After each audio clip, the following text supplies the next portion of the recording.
Not a lot happening across the Western Pacific today, but there are a few areas we need to talk about, especially in the long-range forecast, what could be going on in the tropics.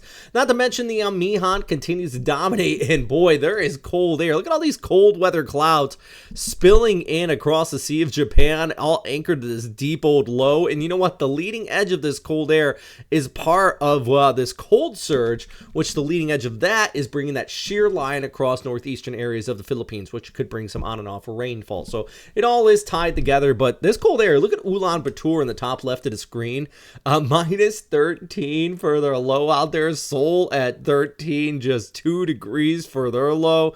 Even in lower 20s out here into Okinawa, and you can just see the snowfall piling up, wrapping around that deep low, and the next storm that's going to be moving in across northeastern China too. So there is loads of cold air that is spilling towards the south, and that is our dominant weather factor here. Now, I bring this back to the tropics because you see the leading edge right in there like that. That is our shear line, which I do think we're going to see some scattered showers possible to northeastern Luzon. See it setting up here by Wednesday, heading into Thursday, kind of kicking past Okinawa and setting up right there like that.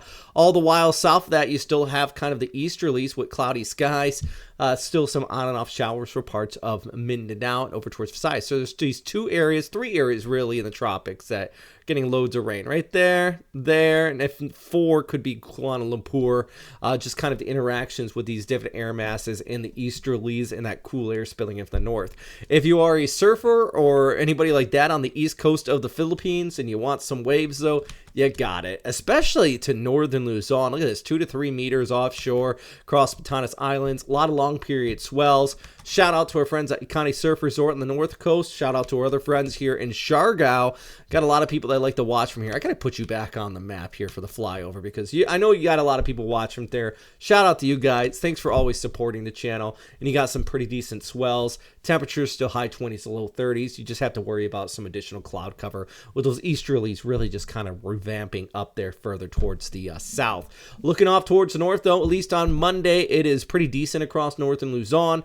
But I am watching for that rainfall to kind of pick back up by midweek with that next little blast of cooler air pushing its way back in, especially from Manila late week. So we're going to talk Thursday over towards Friday in that long range. And then even over towards Cebu, still have this easterly flow set up with that chance of rain increasing for you by Thursday and the Friday. But it all could be a little bit cooler in Tokyo into the single digits for your lows. All right, so before I talk about the long-range forecast, I do want to mention our Patreon support. Thank you so much for everybody who continues to help out this channel. I can't stress enough how you make these videos possible.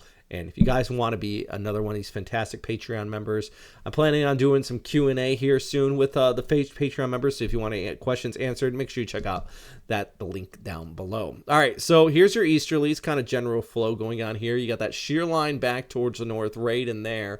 Now, we keep that in mind because the easterlies are where you're going to want to see tropical development if you're looking for it. This time of year, with that shear line really setting up, it's going to suppress anything now, just kind of kicking in from the northeast, I suppose. But generally, in the long-range ensembles, I don't really see anything. If something was to develop, it would be right in here. That would be kind of the range. And, you know, if we look at the Climate Prediction Center, that's more or less where they do say something maybe at the beginning of December. But I don't see anything at this time. There is a couple lows that could pop up here in the GFS long range. But in general, I think just due to the fact that there are these areas of cloud cover, you do have some high pressure ridging right in there. You know, there's a non-zero chance one of these areas over the next 2 weeks could try to develop into something. But I say non-zero as in like 5% or less. I would give it a solid 5% chance of development, meaning, yeah, I'm not concerned at this time. More or less, I think the bigger topics is everything else going on out here, especially with the northeast monsoon setup, and you get those shear lines back towards the north here. They really are dominating your weather forecast, with this being, you know, still rainfall for Yap, Palau, and everything, but most of it staying south of Guam. That's kind of the big thing down towards this area. So, yeah, as always, though, I mean, we'll see what happens. There's a lot going on across the Western Pacific, all that cold air spilling in. Of course, we got those cooler temperatures, but that interaction is going to be setting up some stuff out here. So we'll keep an eye on it. As always, though, I'll let you know what's going on. And number one thing, of course, is stay safe out there, friends. All right. I hope you're having a good day.